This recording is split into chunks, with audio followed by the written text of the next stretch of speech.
Welcome, ladies and gentlemen, to the Pro Wrestling Report Primetime Super Show on a Saturday night, June 13th. It's Saturday the 13th.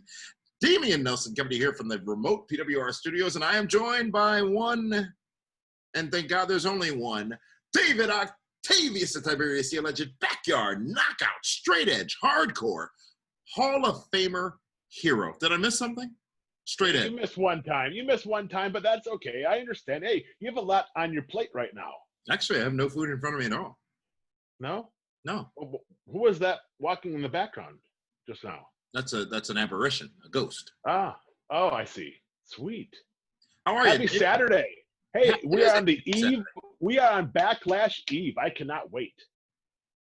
Get to watch the greatest wrestling match of all time tomorrow night. No, greatest wrestling match ever, Mr. Schiavone. Ever. That's the same thing. All time, ever. Just the spelling, just the details. No, the ever context. includes the future. All time includes only the past. Oh, okay. I didn't know that. Let me jot that down. Ever.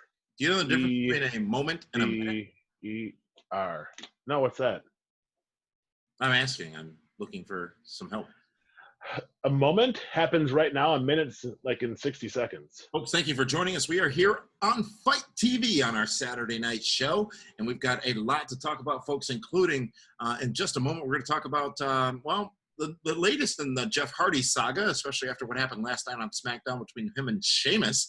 And we're also going to talk about, here in the top story, TNA has been very active lately. In fact, a former WWE star debuted for the company this week, and more. NXT star. Let's not say NXT star. Under the parent company of WWE. Yes. So I was right, and you interrupted me unnecessarily. Carry on. And then we will go into the lounge after we get an update on how they are trying to screw me in the PWR fantasy draft, but my lawyers are on this, so just go right ahead, meathead. Try as you may. We'll talk to him after this segment. And then from there, we go into the lounge where we're going to talk about Charlotte Flair. Is she truly the chosen one? This reporter thinks so. That opinionist doesn't. We'll see what the rest of the guys have to say in the lounge. And we'll also talk about whether or not Jim Cornette is on his way to AEW. We'll get some different perspectives after talking about it with Hurricane Helms this past Thursday on Primetime. And Backlash, as Dave talked about, the greatest wrestling match ever is being presented to us, at least advertised to us. We'll talk about what might actually happen in that matchup tomorrow night at Backlash. But Dave, before all that, let's talk right now about tonight's top story, and that is Jeff Hardy. Last week, I think it was, we talked about, and you said quite vividly, how it was the wrong call for them to bring his personal demons, if you will, into the story. Now, we saw last week on SmackDown, they cleaned that up quite a bit. Jeff had been framed, and they simply, I guess, sort of took advantage of the fact that people were taking advantage of his prior demons, as they're always called. But then tonight, last night, contract signing on SmackDown, that all got weird and not tasteful. Not tasty, I'm sure, for one of the participants. But do you give a reprieve at all to WWE for their post-week one, so the subsequent weeks, the last and this, of their handling of the Jeff Hardy situation? Does it soften the blow at all, since we thought initially they were going into a story of he's a drunk, he crashed and ran over Elias, to now someone else use that as part of a storyline to accuse and frame him of being back on the wagon, if you will, or off the wagon? What say you now? I still don't like it. And then, of course, like everything, there's layers like an onion, or if you watch Shrek, a parfait. It was basically done to... I'm making waffles. It was basically done to get Elias off TV, who's still injured. It's like, that's why you have Jeff Hardy hit him, or someone hits him with the car, or he's hit with the car, and you frame Jeff Hardy to take Elias off TV for the next, who knows how many couple months. But it also got us the Hardy-Sheamus situation. And what else would Sheamus be doing? But here, Sheamus is so talented. He's so good. He doesn't have to be like that. And here's the thing. What are they going to do? Have 2, maybe 3 weeks worth of matches with Sheamus and Jeff Hardy, and then they go on to something else? I just don't get it. It's almost like they have these 2 guys that are, let's be honest, I think Sheamus is a Hall of Famer. what his career's done. Jeff Hardy, absolutely. So they have two legit stars, all-star guys, Hall of Fame guys, and now they're putting them in a program, but with a really weird, not cool backstory. They could have done so many other different things. They could have just talked about how, Jeff Hardy's been the chosen one, and he's always been given opportunities, and Sheamus hasn't always been. And of course, Sheamus could say he was on the shelf for how long, not because of being suspended. I didn't get the big hero's welcome. I'm the former champ. I'm the former tag champ. I'm the former, Intercontinental champ. All these, all the titles that Sheamus has. And he could be jealous that way. I just think that in today's world, when everyone can be easily offended by almost everything, they went about it the wrong way. They could have done something else that wouldn't have been so messy, especially right now. So even the fact that after the fact, that's not the direction they're going in, that is, it still leaves a bad taste in your mouth that they even went. It does. And, I talked about this because, again, who knows how many kids now can't watch anymore? What do you mean? Well, I mean, if you're on the fence about letting your kids watch wrestling and Jeff Hardy's their favorite, and that show goes off the air insinuating he was arrested for drinking and driving, you really want to have little Jimmy or baby Patrice watch the next week to see what happens?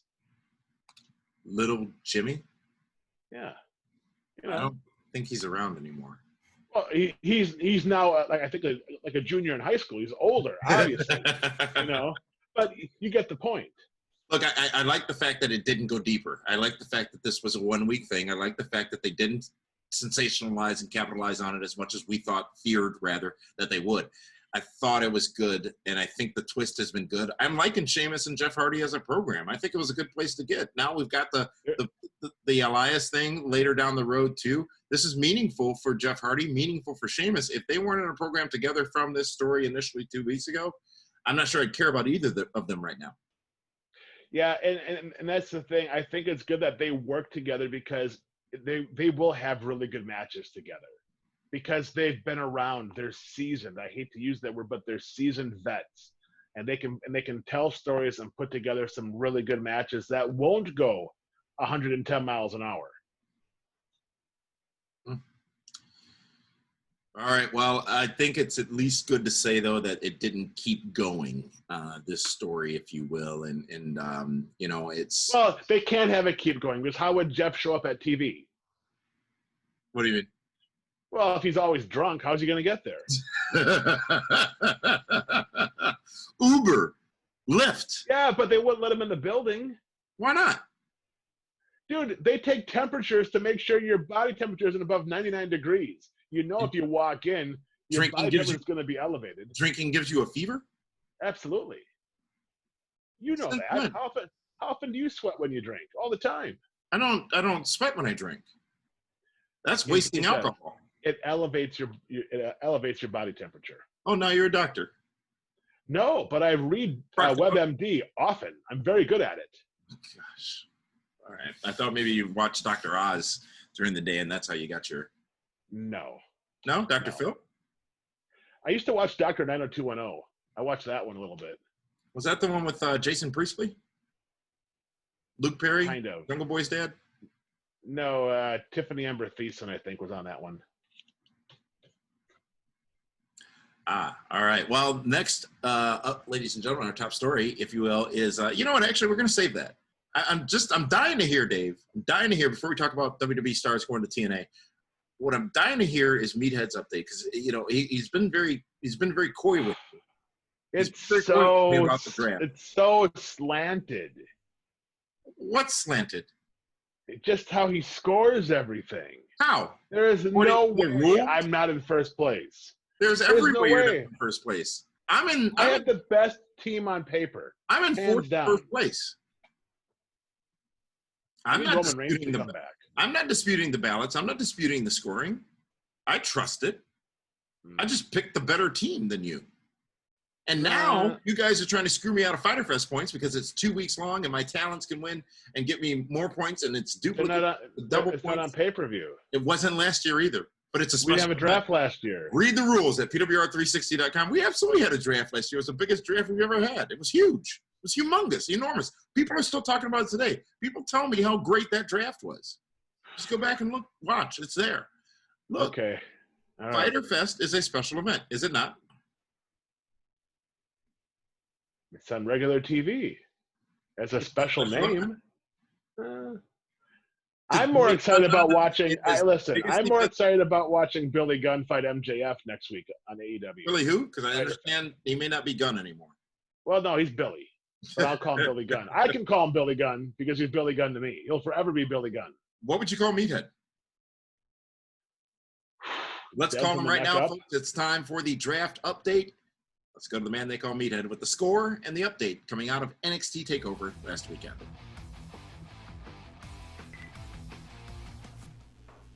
After NXT in your house last Sunday, the top of the leaderboard gets tighter, and Damian is no longer in last, at least by himself. Welcome to the PWR Draft Update. I'm the man they call Meathead. The new totals after NXT's takeover in your house. I still lead at 505. Andrew Baydala catching up at 475. David Hero at 445. Linda and Damian both tied in absolute dead last at 415. Now, there's plenty of points to be had this coming Sunday at Backlash, which is live on the WWE Network and on pay-per-view. I have 3 champions going this Sunday. I've got Drew McIntyre, I've got Asuka, I've got Bayley in matches, plus Jeff Hardy. Andrew has AJ Styles, and he's also got Edge in a wrestling match, which is not a special match. But Dave has got Braun defending his title and Andrade with a chance to win back his title. Linda will have Zelina Vega showing up. She's got Alexa Bliss and Nikki Cross trying to get their titles back, as well as The Miz and Morrison in a title match. And Damian has Orton in a wrestling match, most likely taking over the bottom of the list again. Now, a quick update on Fyter Fest from AEW. This will not be a event that scores points. Damian, I'm sorry, as it will be broadcast on TNT. So, Damian, you are out of luck. Possibly more matches to be announced for this Sunday. Make sure you stay tuned to PWR 360. It's my first time talking, folks. PWR360.com and PWR360 on Twitter for more details. And don't forget to check out PWR Today every Monday through Friday with different guests, including Damian, who I don't know if he's going to want to show up anymore to the program. For the PWR Draft Update, I'm the man they call Meathead. Thanks for stopping by. So long, everyone. The wait is over. All Elite Wrestling is now available on AEW+. What are we seeing? This is your chance to watch AEW Dynamite, commercial-free and live every Wednesday night. Let's do this! Exclusively on the Fight Digital Sports television platform. AEW Plus is available in over 100 countries outside the U.S., Canada, Germany, and France. AEW Plus can be viewed on your smart TV, mobile device, Apple TV, Roku, Amazon Fire, or at Fight.tv. You ain't seen nothing yet. Starting this month, AEW Plus will also feature every episode of AEW Dark. Download the Fight app now and join the revolution today.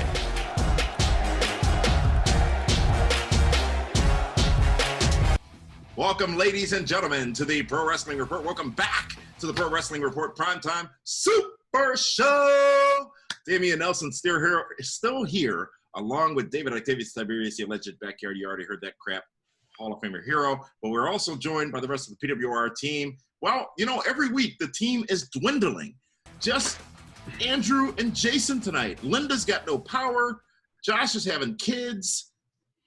So you know, it's the 4 squares of doom tonight. Jason, how are you out east? Well, just up the road from me. What are you up? 195, 295, I-95? Yeah, I-95 sounds good enough. Do you drive? When's the last time you've driven a vehicle, Jason? Actually, the last time I drove was last week. That was the first time in 3 months that I drove. Really? I thought it'd be a little longer. Where do you leave your automobile, your sled? Well, right now I leave it. I have to park it in the street. I don't have access to the driveway for the homeowner right now, so that's why I don't want to go anywhere. As soon as I leave, someone's gonna slip right in and steal my spot. So I just say I'm not going to go anywhere. 3 months.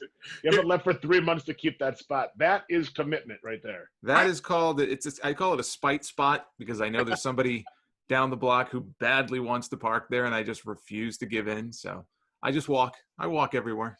How I miss New York. That's what I'm fascinated by. I've been taught to believe that if you live in the metropolitan areas of New York, and I know you're in Brooklyn, but that's all the same to me, New York and Chicago, that you just don't own a car because you pay more to park it than you ever use it. Correct. Well, if you're in the city, then you would be crazy, I think, to have a car unless you need one. But yeah, I mean, if you're in the outer boroughs, you want to, go somewhere on a weekend or something. How else are you going to get around? To the Hamptons? Do you have a house in the Hamptons? No, no. I'd be broadcasting from there if I did. I'd be on lockdown. Andrew Baydala, how the hell are you? I'm very well. How are you, Damien? I am tremendous. You know why I'm tremendous? Because we just heard Meathead tell the world that Fyter Fest will not count for points. So I fired his ass because clearly he's stupid. You can't fire Meathead. Clearly he's stupid. Fyter Fest is free this year on TNT. It was free last year on Bleacher Report. There's no difference except for the channel by which it's broadcasting on. It's still a special event. If it counted last year in the draft, which it did because we had a huge, tremendous, major draft last year. It was the biggest draft anyone's ever seen. Then it should count this year as well. Believe me. Just take my word for it. So I'm content in third to first place in the draft. And I'm going to win. So that's all we need to talk about draft-wise, because I just don't want to embarrass you, Andrew, and you, Dave, anymore. So let's get to the wrestling. Let's go. This is the lounge, and I love being in the lounge. It's so comforting to be able to be in a lounge when you can't be in a real lounge. And when I say lounge, Dave and Andrew, because I know Jason's a good soul and he doesn't do these mischievous things that you guys do, I'm not talking about the VIP lounge in the back of the establishment. Oh, well, I'm out of here then. Thanks. Oh, it's also cheaper. Yes. Well, right? Being here? Because didn't Dave take your credit card one time? Well, that's a story for another day. It was one time. It was just one time. And Um, Linda was. if you paid that much for one time, then you should have seen. It was gold. It was gold plated. I mean, speaking of cars, Jason could have bought himself a new car with the amount of money you spent. Maybe two. little zip cars too. Yeah. Well, boys, let's get right down to it. A lot to talk about here in the lounge tonight. And what I want to start with is a bit of an in-depth discussion on Charlotte Flair. Charlotte Flair, who lost the NXT Women's Championship at NXT TakeOver in Your House last weekend. And give us your thoughts on that, too, because that was an interesting show.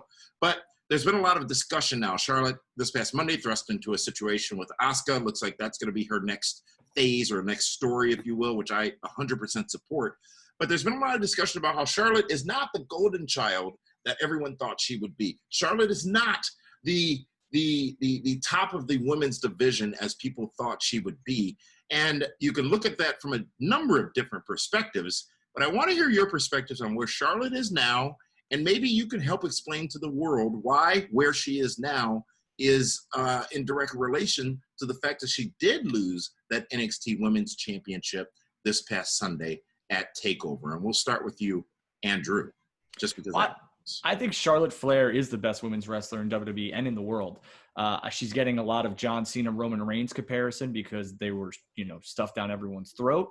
And everyone wants her to not be in the championship picture anymore, which is ridiculous. Stop whining. Enjoy what you're getting.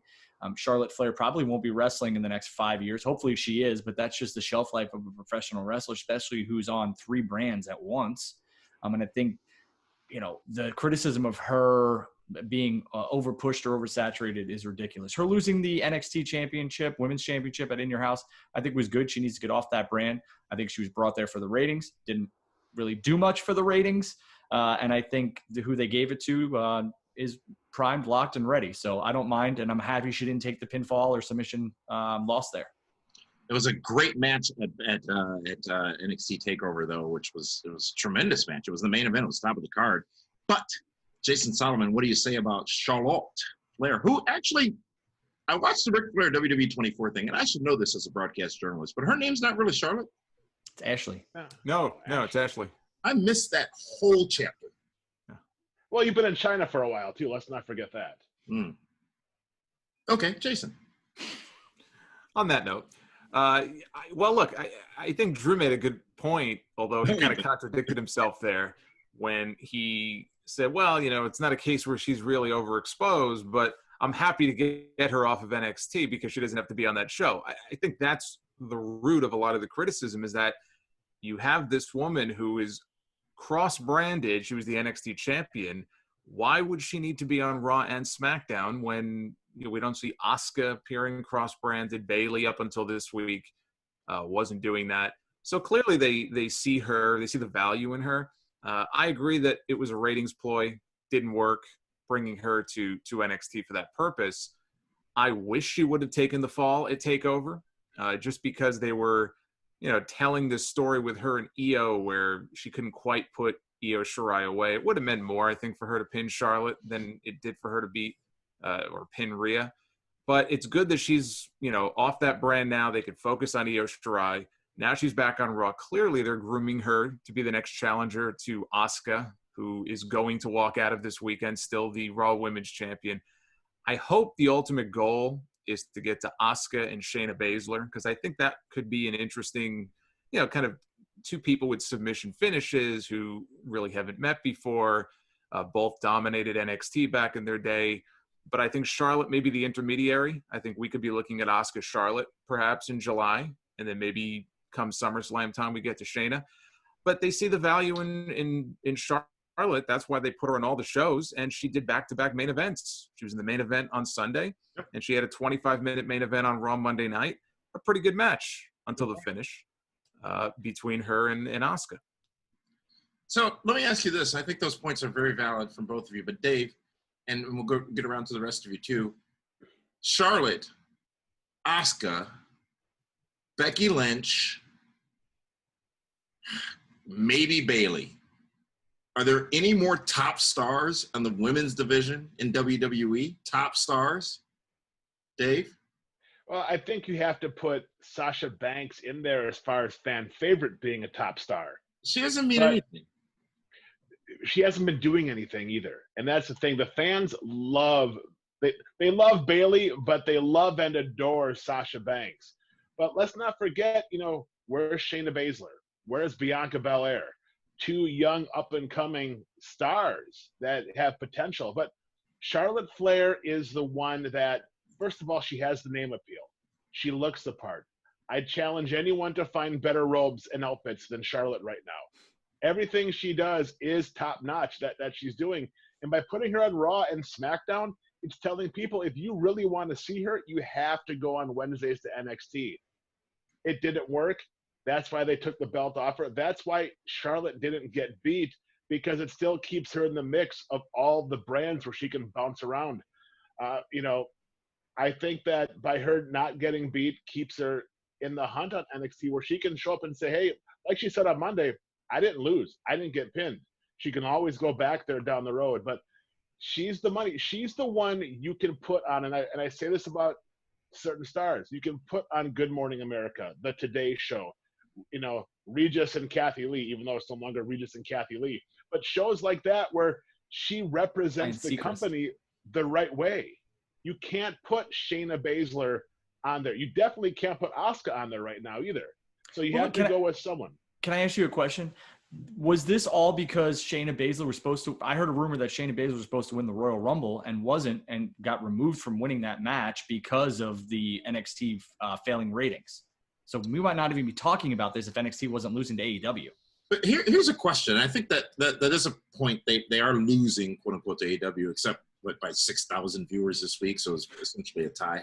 All three of you have said now that the ratings experiment was the reason Charlotte got put back to NXT, and that experiment failed. How is that? How are we measuring that? Just simply that they are lower, as they are for all shows, or that they didn't achieve victory over AEW on a weekly basis? How has Charlotte being in NXT failed in the ratings? Well, I don't know if it's her that has failed in the ratings, because let's be honest, they brought Finn Balor to NXT also, and that hasn't moved the needle.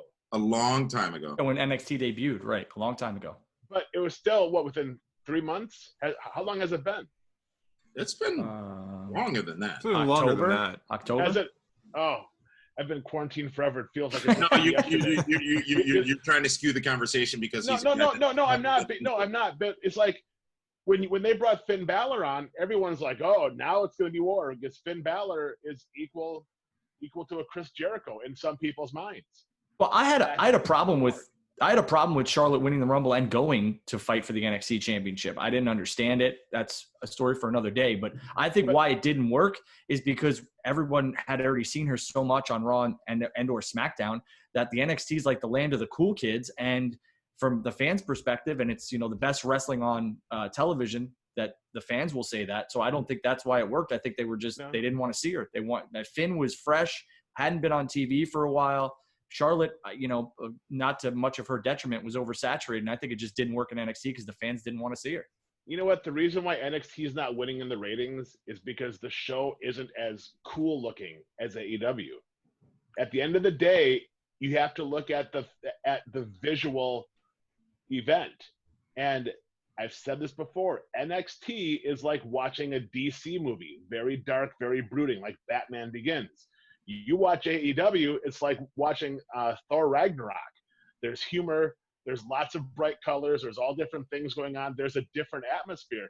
And the fans, it's hard enough to watch a show without people in the audience. NXT, they do a terrible job of that. Yeah, but here's the thing also. Here's the thing also, though. People sometimes forget that before all of this stuff and the empty arena shows, AEW is still winning every single week. So when they were going head-to-head and you had a building full of people at Full Sail, with the exception of maybe a week here and a week there, AEW was dominating in the overnight ratings even back then. Yep. I agree. It's got a more vibrant feel. I think there's just more life and more variety to the show. NXT's in a bit of a rut. I haven't seen this week's show yet. I heard good things about it. NXT is still a very good product, but there's just some life to it that AEW has that they don't. So I don't think it's fair to put it all on Charlotte Flair, just to kind of bring it back to the original point. But that's why, again, that was the purpose. I'm certain that was a large part of why she was brought over to that brand. Just having a main roster person, maybe it wasn't Charlotte, maybe it would have been somebody else they thought would help elevate the show. And it didn't work. I do think you run the risk of overexposure. It doesn't matter how good she is. You've got 3 shows.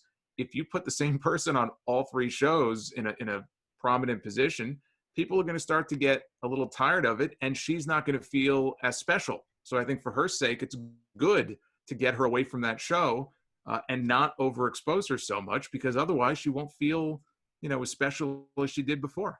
Did AEW ever lose these wars, though? Even if, realistically, their talent, should they, though? You really think they should have? As far as losing the week to week? Their talent roster is far superior than NXT. Far superior. But think about this. When we talk about ratings, so when you tune into a show and watch a show, that's like the rating of the marketing going into it. It doesn't say that the show was better or worse afterwards. It just says more people watch. Now, the trend will tell you that more people are watching AEW, obviously, on a consistent basis than NXT. But there's been a lot of dips and valleys.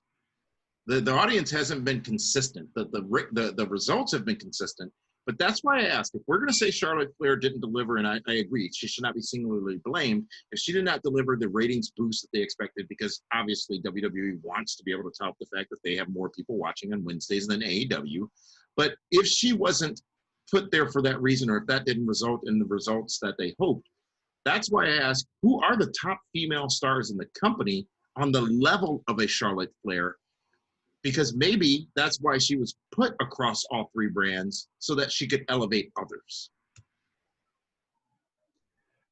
You know what? That's the thing. You could have sent Roman Reigns to NXT. I don't think it would have made a difference, because Roman Reigns wouldn't have had the talents to work with to make it a Roman Reigns type match. Who would Roman Reigns have been in a program with down in NXT? He would have had to have run through Adam Cole. That wouldn't have worked. He would have had to run through Undisputed Era, because those guys aren't beating Roman Reigns. So it was a nice experiment. It didn't work. I thought Charlotte did the best she could. She did elevate some. She gave the rub to Mia Yim. She gave the rub to Bianca Belair. Obviously now Io, winning that match. And she also made Rhea Ripley almost a household name. She's a star. Well, I just think they need to stop bringing Raw and SmackDown people to NXT and just sign some people, because I feel like the fans are seeing through it, unfortunately. Yeah, and even before the Charlotte experiment, I mean, to give them some credit, they tried to make NXT something special to try to lure in new viewers. If you go back to Survivor Series, NXT was popping up on Raw and SmackDown every week. They won at Survivor Series. Rhea became a big star long before she mixed it up with Charlotte. And maybe Charlotte winning the Rumble and going after that championship was just another way to, in the eyes of the fans, kind of say, hey, NXT is on the same level. And it just doesn't seem like fans are buying into it.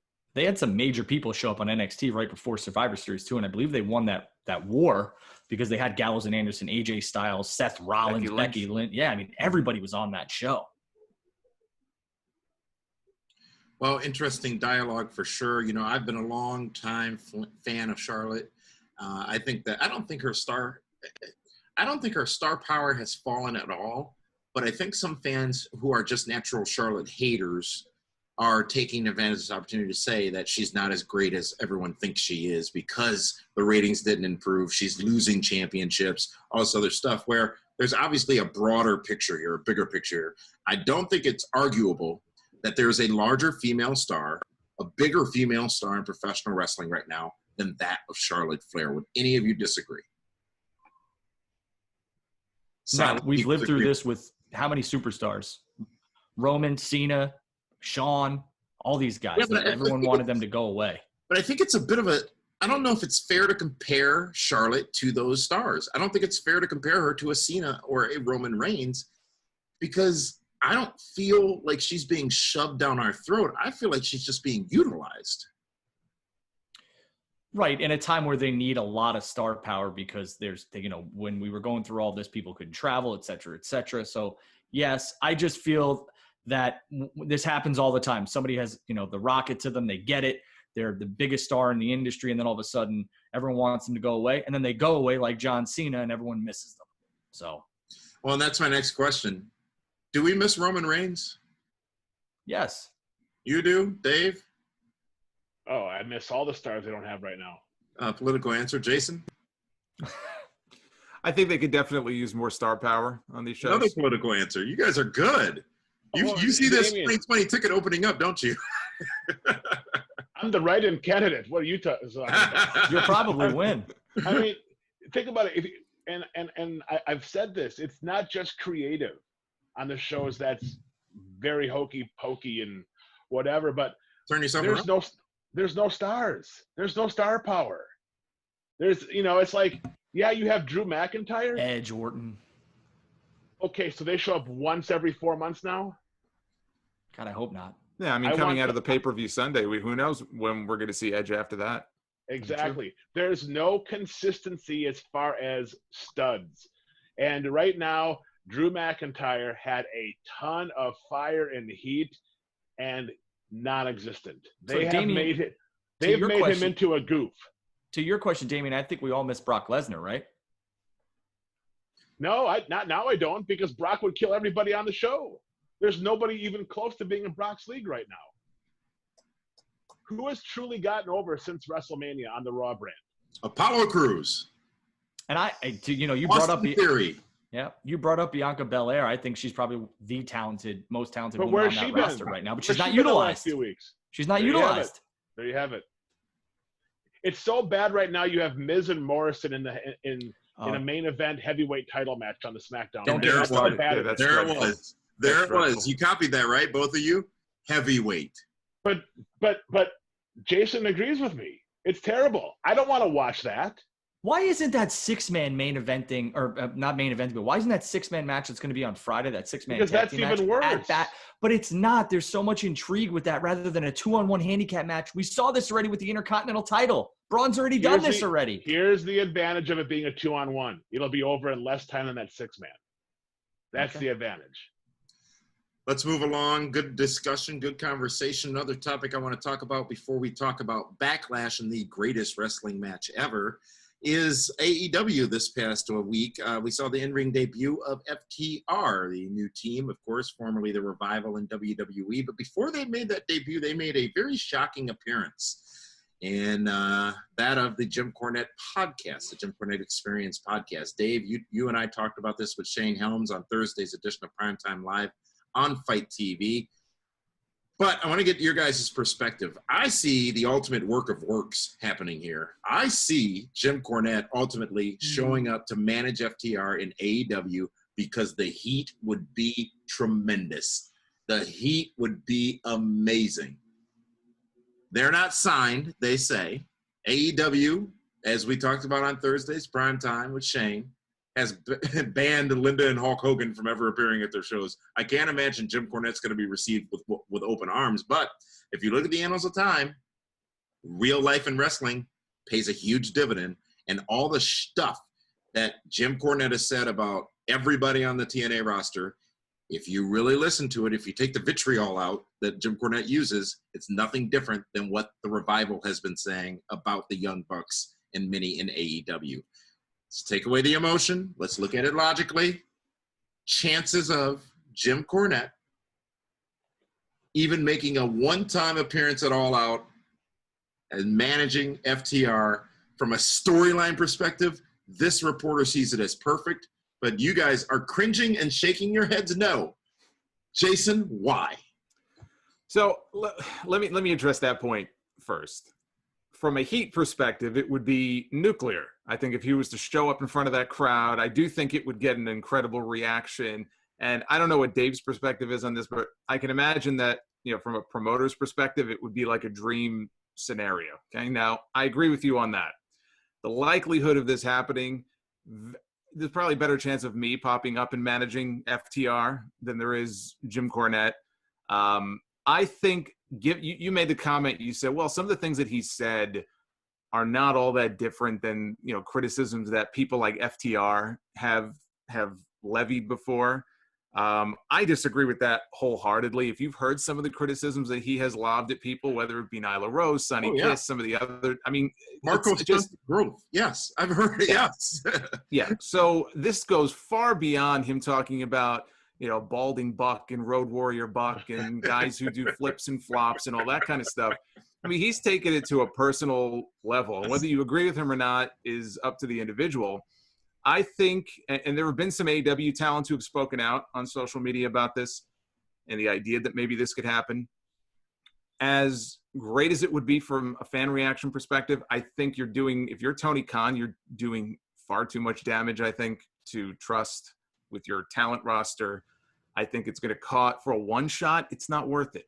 If you're bringing him in, if you want to bring him in to be a part-time kind of manager, I still wouldn't do it, but at least you could say, okay, we're going to get something out of it over a period of time. For a one shot to cause that much, potential problems with the other members of your roster, I wouldn't do it. I think it would be a real mistake for Tony Khan to do that. Now, I agree. I listened to the interview. I heard a lot of working going on. I don't believe for a second they're not signed to a contract. They're on a handshake agreement. Please. Yeah, give me a break. So I don't buy that for a second. I also think it was interesting listening to them talk about, well, we were upset with comments that Cody made on a podcast a few years ago.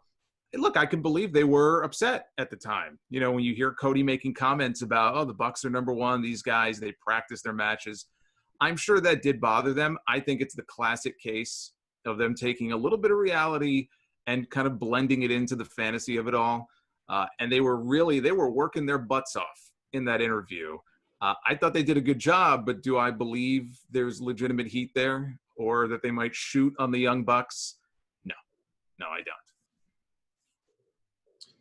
Thank you, Jason. Yeah, for me, Jason, you're right. That would be like Jerry Lawler showing up at the ECW arena that one time.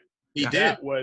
Exactly. And that was ridiculous. That was humongous. It was great business. But let's be honest, there's a better chance of Sting bringing his rock band back together and touring the country right now before Jim Cornette says anything with AEW. I don't see how y'all don't see this. I don't see how y'all don't see this. The only way Jimmy Cornette would go, and I've known Jimmy for 20 years, is so far AEW is the only wrestling company he has yet to be fired from. So maybe he wants to go just for that moment. But here's how it's framed, all right? He has long been supportive of the Revival. He's long been supportive of them publicly. They're about the only ones, along with MJF and the company, that he has publicly supported and said is good. That is your story right there. But that's your story. It makes all the sense in the world for him to come in, be aligned with them, be hated, be just completely booed out of the building, hated by the talent. And that is... The AEW talent and most wrestling talents today would be so highly offended they would walk out. It's not like it was back in the 60s, 70s, 80s, where, like with Jerry Lawler, they would take a dump in his crown. Yeah. Or, you know, they'd give him a receipt in the ring. These guys will just leave. They'll walk out. Yeah, it's not 1997. Nobody left when Eric Bischoff came into WWE in 2002 or 3. But he already had that stink rolled off him when he showed up in 2000. But the thing with Bischoff never personally attacked people. Yes, he did. Several years, not on the podcasts. He did it in a locker room in WCW for decades. Okay, but here's the thing. Here's the difference. On a podcast. But that's all in the locker room. True. The public doesn't know about all the stuff that went on until now that it's all coming out. I think if FTR had it their way, they'd have Jim Cornette as their manager. Oh, yeah. I think if AEW has it their way, it'll never happen. It can't.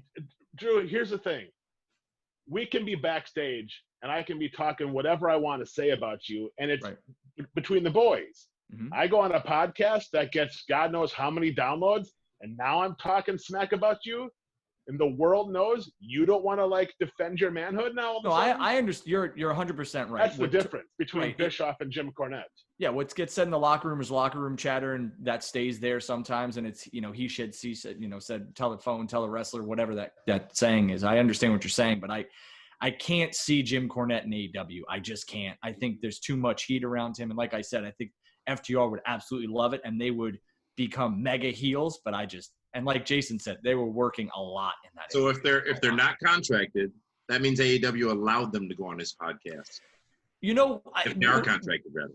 Their whole thing is they might show up in New Japan, right, for a run there for something like Jericho does, all that. So he could show up there. He could, Cornette could show up in New Japan with them, but I don't see it happening in AEW.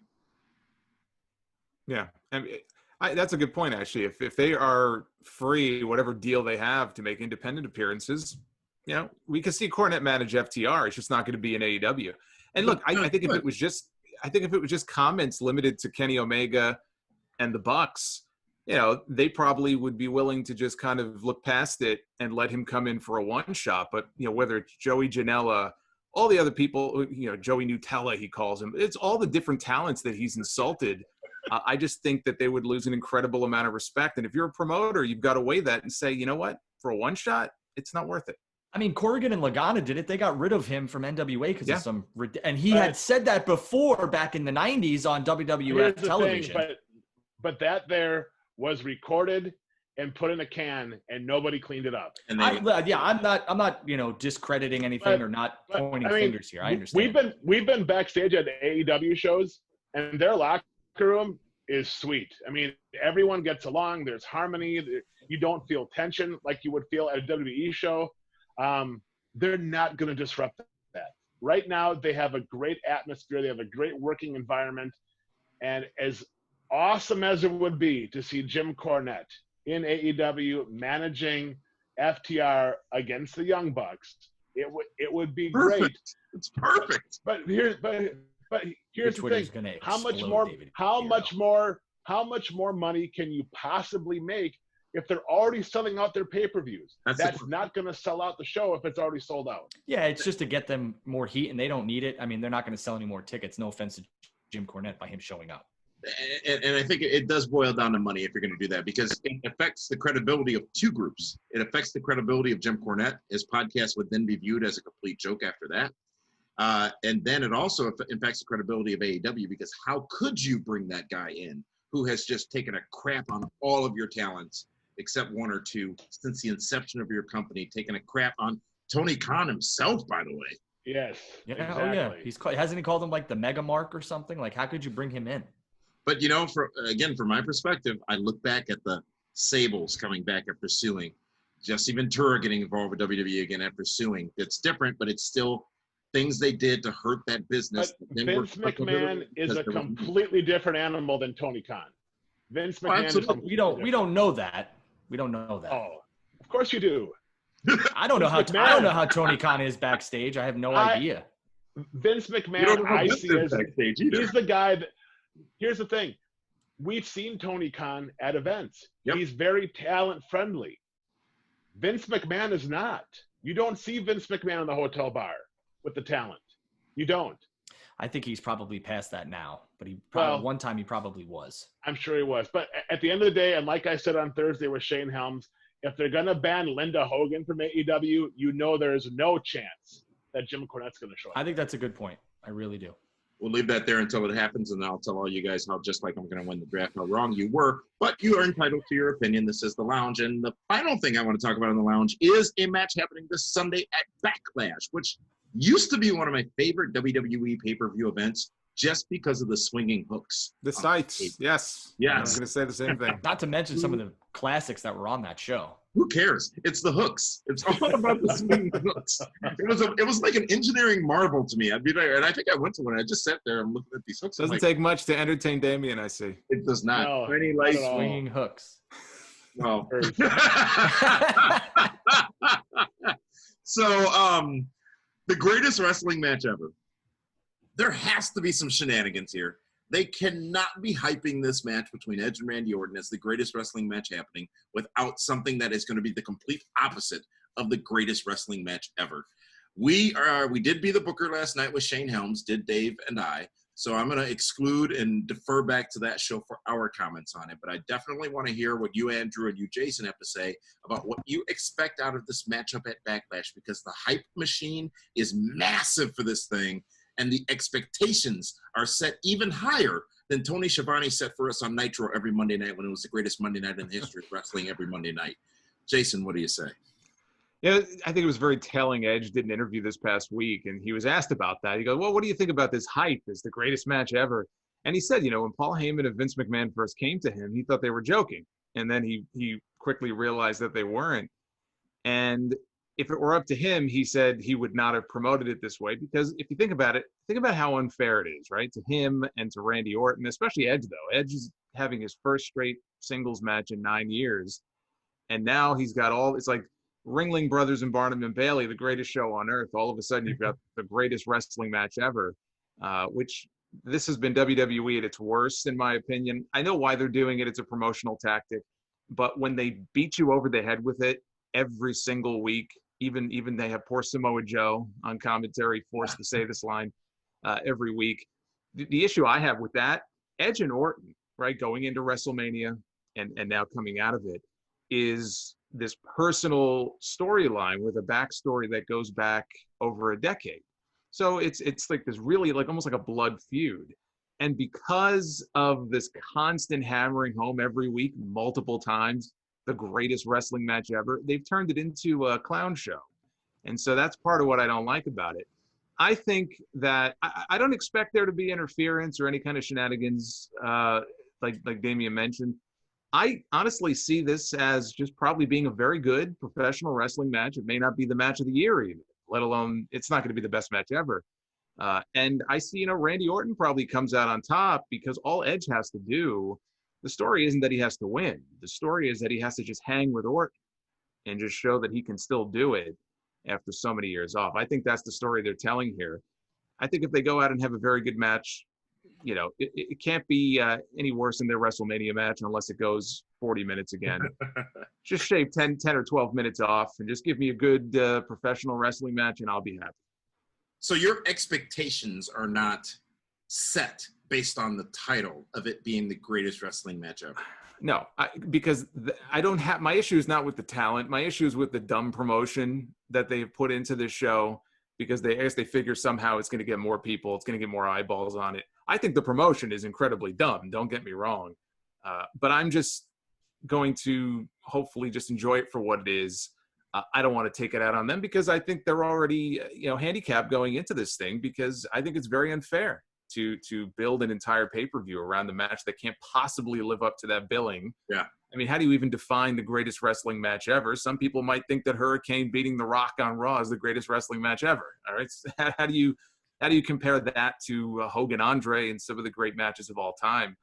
I think if they just go out there and they just have a 25-minute barn burner, then people will be happy. But I think it was unfair. I think it's if I were a performer and I looked at this, you'd have the weight of the world on your shoulders. I don't know. I mean, I would be upset too if I were Edge, and he seems like he wouldn't have gone that road either. Can you measure it by the number of leg slaps we're going to get in the match, maybe? Ooh. You have to ask Orton. He could probably tell you that. Andrew, You know Randy's going to throw a couple of those in there, too. Oh, you know he's going to. Oh, yes. Andrew, greatest wrestling match ever. What do you think we're going to see? Is it going to be on par with some of the greatest wrestling matches ever, or is this all a ploy to get our attention to then walk away from it completely with some kind of shenanigans? So to your first question, no, I don't think it's going to be the greatest wrestling match ever. And to Jason's point, they've done everything they possibly can, bringing in Shawn Michaels. The theme song to this pay-per-view is the greatest by, I believe it's either Fall Out Boy or somebody, I don't know, which is another it's almost ridiculous what they're doing to these two fantastic performers. And like Jason said, all they had to do was go in there and wrestle for 20 to 25 minutes. And I think people would have loved the match anyway. We saw a lot of shenanigans in the WrestleMania match. I was probably the only psychopath that liked that match, so I understand. But for me, no, I think this is doomed from the jump. I do, with the whole Shawn Michaels stuff and then now involving Christian, right?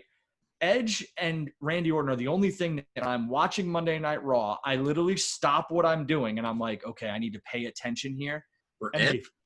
And they've taken that away with this greatest wrestling match ever tagline, because now everyone's expectations are through the roof. And I have a funny feeling that they have time to edit this match because we all know it's probably going to be taped. I hope they do a good job. It's already okay. So it's already been taped. So I hope they do a good job, because if they don't, then that's on WWE. And this should have never had this tagline from the jump. But shenanigans, I could see Christian doing something, maybe screwing Edge or screwing Orton. I don't know. I really don't. But let's be fair. Since the Royal Rumble, what's been the best WWE match we've seen on Raw and or SmackDown? On Raw or SmackDown, I'd have to think. No. Of the two brands, I'm talking pay-per-view matches. What has been the best match we've seen since the Royal Rumble? No, I'm not counting NXT. Are you counting cinematic matches too? Because I think the Boneyard match was good. Okay. I said match. It doesn't matter. That's why I asked. I was going to say the Boneyard match too. Okay, so with that being said, we're both going with a cinematic match is the best match in the last 6 months. You have two of the best storytellers on the entire roster, on both rosters. That's why this is going to be the greatest match of all time, because in the last 6 months, there's been nothing good. But they could have they could have done the same thing for Shawn Michaels Taker 2 at WrestleMania, and they didn't, because they didn't need to do that. That's why I think they're doomed with this match. I really do. You don't. But you're missing my point, Drew.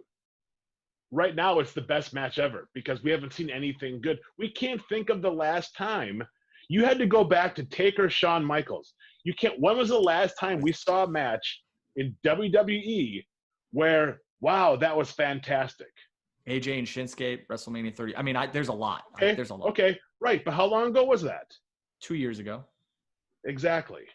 Well, I mean, yeah, but that's not fair though, because I mean, there have been great WWE matches in the last few years. I'd have to, put a list together if I wanted to put a list together, but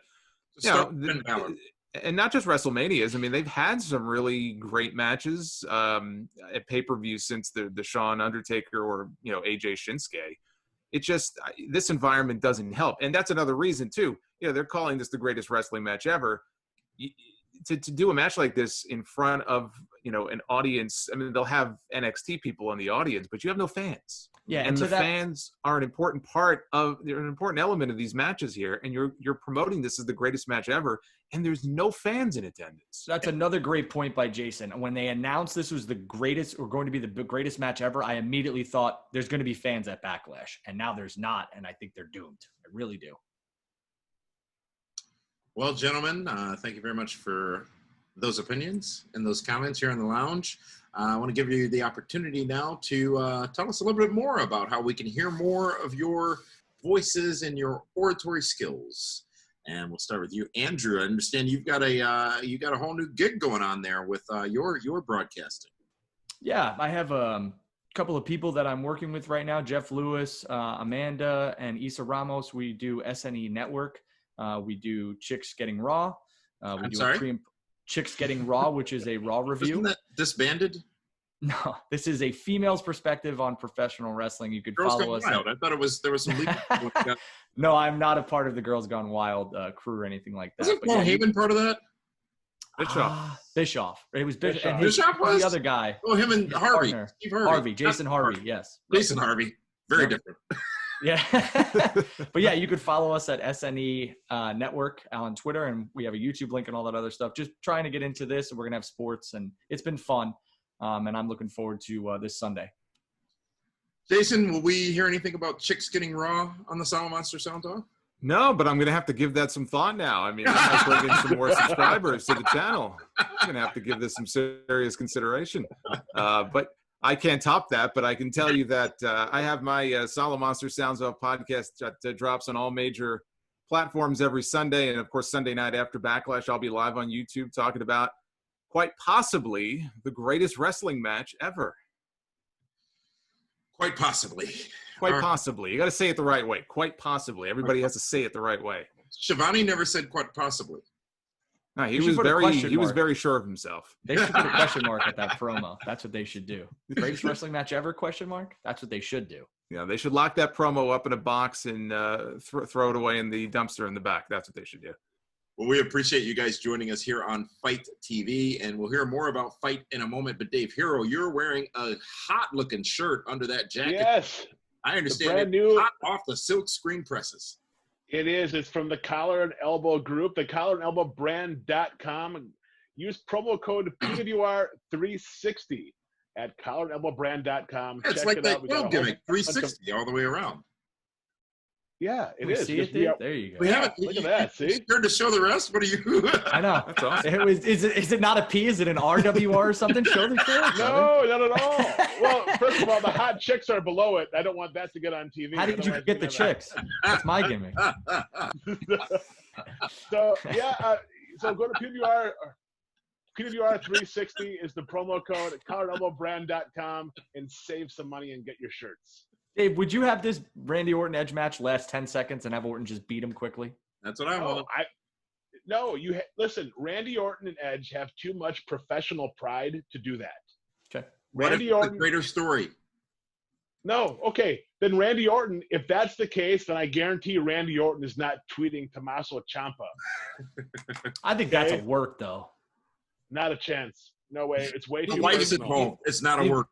You've got to admit, though, if they're promoting this as the greatest wrestling match of all time, I have to say one of the greatest things that I would probably ever see is if in the first 5 seconds of the match, the bell rings and Randy Orton just kicks him in the crotch and gets disqualified. Yes. They did that at WrestleMania. He hit 2 RKOs, and we thought that was it. And Ended up then being 45 minutes. Hey, bridge us to let's- SummerSlam from there. Have the big match when maybe you can have people there at SummerSlam. This is a go-between. This is a distraction in the larger story, I think. okay. You'd have to make But- that match a cage match or something. How many fans were upset when Brock Lesnar legit knocked Randy Orton out of that match at SummerSlam? Oh, I was there. Everybody was kind of like gasping, and that's the reaction. Yeah, they were because looking you for. wanted to see that match. There's a lot of people that love Edge that cannot wait to see him. all the And, more you know, reason to do it. You're a promoter. Do you think that, and you talked about this, do you think Vince McMahon really cares? He just, whatever he's going to do or say or whatever narrative he wants for his company here's is the going to thing. happen. Hold on a second. Pump the brakes. What is the one match on Backlash that people are going to tune in to watch? And what's the one match that he would No, probably just say, give me 5 Answer seconds and we're out of here? Answer my question. That What is match. the one? Okay, that's the only draw on the entire show. Because you We're have already two- watching. I don't even remember any of the other matches, even though we talked about them last night on Be the Booker. Listen, Bobby Lashley's been stuck in neutral for 19 months. Hopefully he Now wins he's the in a title. heavyweight title match. Apollo Crews finally shows up again against Andrade, who can't win either. I'm sorry, Damien. I know you're trying to get out of here. I apologize. But I'm just saying, right now, Randy Orton versus Edge is the only marquee match they have on that show. They can't go 5 minutes. They can't. Well, we'll see what happens. Backlash is tomorrow night. I can't wait to see how Be the Booker plays out, David Hero, because Shane keeps whooping your ass every time you guys do your fantasy booking on our Friday night shows after Smackdown. But I also can't wait to hear your perspectives next week on what actually ends up happening with Backlash. Will it be the greatest wrestling match ever? We will find out. And let's just come on, be real. It's not going to be. There's just no chance in hell. I mean, it's just not going to be. So let's see what they do tomorrow night at Backlash. So thank you very much, Jason. Thank you, Andrew, for joining us. I hope Linda is still alive. She was going to try to join in, having some type of she's got a power outage at her home and was not able to join us. So I hope she is not. Too many things are plugged in at her place. Needs more batteries. I smell David Hero's got this one. Something's up Yeah. here.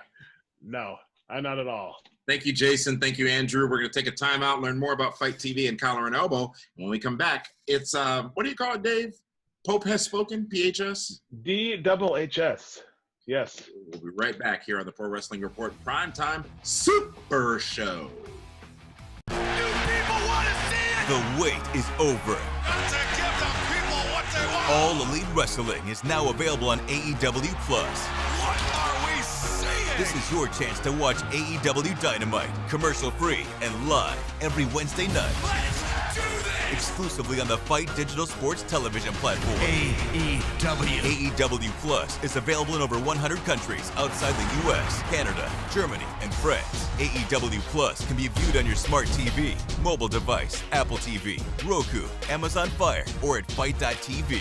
You ain't seen nothing yet. Starting this month, AEW Plus will also feature every episode of AEW Dark. Download the Fight app now and join the revolution today.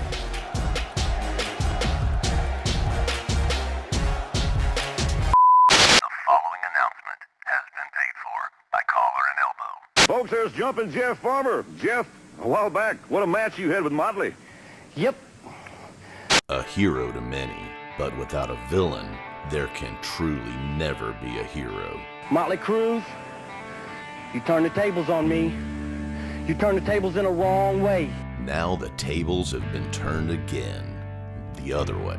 Collar and Elbow has signed the most villainous of villains to be a sponsored athlete. Mr. Buddy Lee, did you hear that? That's right, Motley Cruz representing Collar and Elbow. Did you hear him? I heard it. Get me excited, man. Oh, we are going full force with this game plan. Gang plan or no gang plan, you come my way. Defeat is waiting on you, son. Collar and elbowbrand.com. Full force. Welcome back, ladies and gentlemen, to the Pro Wrestling Report Primetime Super Show. Davey and Nelson along with David here on David. I'm excited here on a Saturday night. It's always great to go to the lounge. It's fantastic. I mean, you know what? What a great night of Wrestle Speak. Except now it's my turn. No, it's not. Yeah, it is. No, it's not. Why wouldn't it be? Why not? Because we didn't talk about TNA. Oh, Impact Wrestling. okay, fine. But I still want the last word. I still want to de-double something here. Why? We talked about ratings just a minute ago with Charlotte, and you guys blaming her for NXT losing the AEW. I do. Well, you know why we have pump ratings the brakes. issues with this I show? did not. The I did not last blame segment every Charlotte. week is just we just plummet. Well, make my screen bigger then. Shrink yours a little bit. Impact Wrestling. We haven't talked about them in about a minute, but we're going to talk about them right now because they made news this past week with the debut of Deonna Purrazzo. Yes. Not Palazzo, the place in Vegas that's going to open up soon. They are, she debuted for Impact Wrestling. Huge, big deal for them, obviously. Well used, good debut. But now we've seen, and we talked about this last week, their Slammiversary teaser indicating that there are a lot of people on their way back home, if you will, to TNA. And now this past week, EC3 with a very cryptic video and the promo, Rhino Cut, indicating that his special tag team partner at Slammiversary has, quote-unquote, got kids, which we know is a bit of a paid references, obviously. Heath Slater formerly endorsed Heath Slater of WWE. Yes. So, Dave, Yes. is this it? Is Impact going to now welcome home a lot of their departed stars and welcome in several new stars that have been recently released by WWE? And if so, should they? Well, absolutely. I mean, when you have the opportunity to get someone like EC3, who has once again reinvented himself, looks fantastic, looks the part, has a brand new narrative as to what he's trying to get across. the TNA Impact Wrestling fans are going to love to see him come back because that's where he legit made himself a name. Heath Slater and Rhino, legit buddies, good friends. And Scott D'Amore and Rhino are super tight. So why wouldn't you want to bring in Heath Slater and Rhino, who they were a great act together on SmackDown and Raw, winning the SmackDown Tag Team I forgot about that. Good point. So I mean, it's good business right there. I think there's room for a couple more. I don't know if that's going to include a Kurt Hawkins. You have to believe Zack Ryder's going to wait to go to AEW. But I mean, it's going to be a good show. And TNA Impact Wrestling is slowly, I shouldn't even say slowly, they're making waves. They're doing good business. And it's only a matter of time. If they can get themselves a better TV deal, I think that they could be. What's wrong with Access? Well, that's not everywhere. But they own That's it. the problem. Right. But it's I don't think you everywhere. get a better TV deal than that. No, but I can't watch it. Really? In my house, yes. You got to get cable. I do have cable. I don't have that channel for some reason. So that right there is an issue. But, I mean, TNA, you have Rob Van Dam, you have Katie Forbes, you have Joey Ryan, you have Moose, you have Tessa Blanchard. You have a lot. You have Michael Elgin. You have a lot of great talents. And Brian Cage left. Well, maybe now EC3 replaces Brian Cage. I think that's an upgrade because EC3 is he's a three-tool kind of guy. He can do everything. He looks the part, he talks the part, he walks the part. He's going to be a champion back there again. Will it move the needle for TNA or in Impact Wrestling? You know what? If anything, it will create more discussion on social media. I don't know if it's going to, be a big spike in their ratings just because there's so much wrestling on TV. Yeah. Is TNA Impact Wrestling basically it's the fourth or fifth option right now on television. You have Raw, SmackDown, AEW, NXT, AEW Dark, Impact Wrestling, Ring of Honor, and New Japan. And then you have OVW on the YTA network. There's so much wrestling out there. It's hard to watch all of it. That it is, and I will admittedly say I've not been tuning in at all, rather, to Impact Wrestling, unfortunately, and it's not for, well, actually, I don't want to, but I don't want to because it's Impact. I just, as you said, Dave, it's so much wrestling. It's too much wrestling. But I've heard from a lot of our viewers and a lot of people in the business that Impact has been putting out some solid programming as of late and deserves another watch, deserves to be checked out again. Especially if they can make noise with Slammiversary, with some of these debuts and returns, if you will. I struggle to believe they can make truly measurable noise, and that's not a knock on the stars or the talents or whatever. They're just not they're not on the radar as much as the other wrestling companies you just mentioned, and that's a shame. But if they can make some noise at Slammiversary, that would be nothing but good for the company and the talents. But let's be fair. TNA/Impact Wrestling have shot themselves in the foot so many times. Not by the new regime, but by the Dixie Carter-led regime. And it's kind of like the fans says, you know what, we're done. We can't keep supporting. Because if you look who they all had, they had AJ Styles. They had Bobby Roode. They had James Storm. They had Eric Young. They had Zema Ion. They had Robbie E. They had Gunner. I mean, they had Samoa Joe.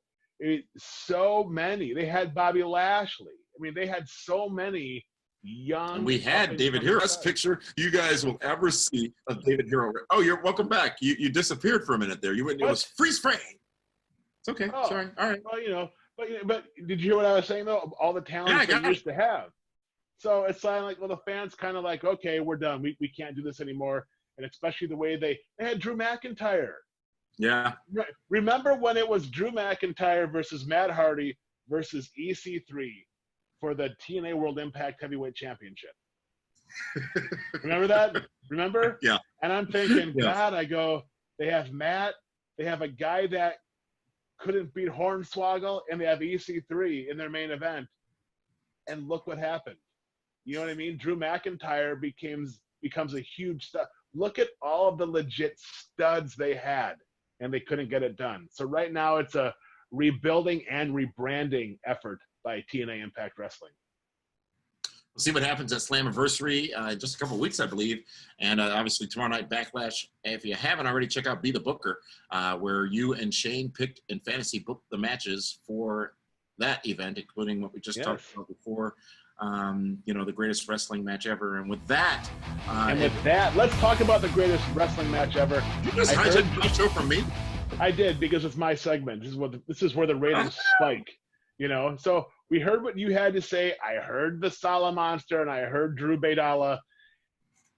It's the best wrestling match we are going to see for a while, because you have the two best guys going at the two best storytellers, the two guys that can get emotion, they can sell, they know timing, they know each other better than anybody else.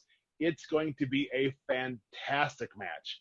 I know that certain people on this panel want to see it done in 2, 3, 4, 5, 6 minutes.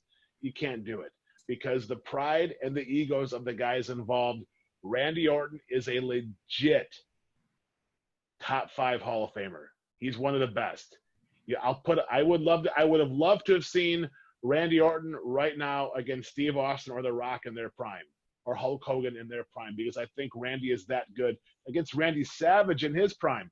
And then you have Edge, who is just full of emotion. Like, you want to cheer for him. Like, you want to cry with him when he walks to the ring, because you believe all of the blood, sweat, and tears and setbacks he's gone through to get to this moment, that these two guys are going to do everything they absolutely possibly can to live up to such a high billing of greatest wrestling match of all time, or greatest wrestling match ever.